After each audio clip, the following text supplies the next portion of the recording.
antara desainer dan copywriting. Apakah desainer harus jago skill copywriting? Nah, saat kita mengembangkan produk digital, suatu copy ataupun desain tidak bisa dipisahkan dan saling berhubungan. Copy akan terlihat menarik kalau desainnya bagus dan begitu pula sebaliknya.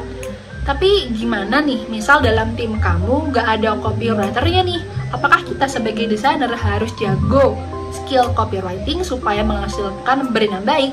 Nah, habis ini kita coba bahas satu-satu supaya kamu semakin jago dalam copywriting. 1.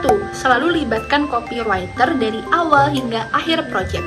Jadi kita para desainer kan juga terlibat nih dalam suatu project dari awal hingga akhir. Begitu pula dengan copywriter. Ajak mereka diskusi, ajak mereka brainstorming, ajak mereka sesi onboarding one-on-one, bahkan supaya pesan yang disampaikan itu bisa maksimal. Nah, ini juga akan membantu para UX writer untuk bisa paham konsep dari project secara utuh, dan juga tentunya membantu kita untuk menekankan bagian copy mana sih yang perlu divisualisasikan dengan maksimal, kayak gitu. Yang kedua, hindari template kosong dengan tulisan lorem ipsum. Nah, ini terjadi saat kita membuat wireframe. Nah, sebaiknya saat kita membuat wireframe, desainer harus sudah menuliskan draft copy-nya pada setiap komponen. Jangan cuma kotak-kotak dengan tulisan kosong ataupun template lorem ipsum, karena ini pastinya tidak akan mempresentasikan final desain yang akan kita buat.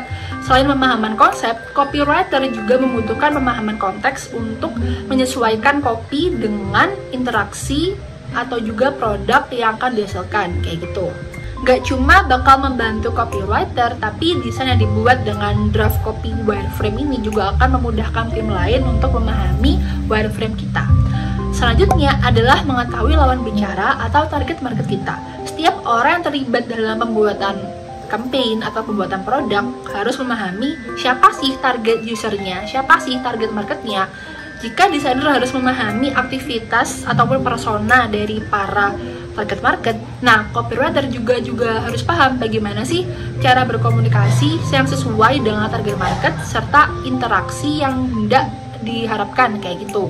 Nah, istilahnya ini adalah tone of voice atau TOV. Nah, pertanyaannya adalah gimana caranya membuat tone of voice yang baik dan sesuai? Kuncinya adalah satu, yaitu empati. Jadi sama halnya kayak product designer melakukan research, para desainer ini harus memahami persona dari para target market. Nah, tone of voice ini juga menjadi referensi, patokan, dan acuan bagi para copywriter supaya bisa membuat copy yang sesuai dengan lawan atau target marketnya dengan bahasa yang konsisten. Jadi gimana? Apakah desainer harus paham copywriting? Jawabannya adalah nggak harus kok, tapi akan sangat lebih baik dan akan sangat lebih oke jika kita para desainer paham bagaimana membuat copywriting yang baik. Nah, dari tips yang tadi telah aku sampaikan, maka yang perlu kita lakukan adalah yang pertama, melibatkan copywriter dari awal hingga akhir project.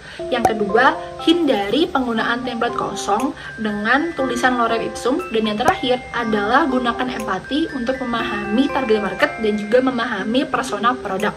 Nah, ketiga hal ini akan berguna bagi para desainer untuk memahami brief secara utuh dan juga memaknai dan menghargai kata mana dari copy yang perlu ditekankan. Nih, aku kasih contoh konkretnya adalah misalkan ada suatu campaign produk yaitu flash payment.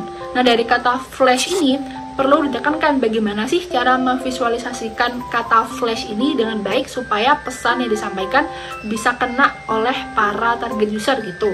Nah, hal ini perlu kita pahami dengan memahami brief secara utuh, dan yang tentunya adalah berdiskusi dengan para copywriter, kayak gitu.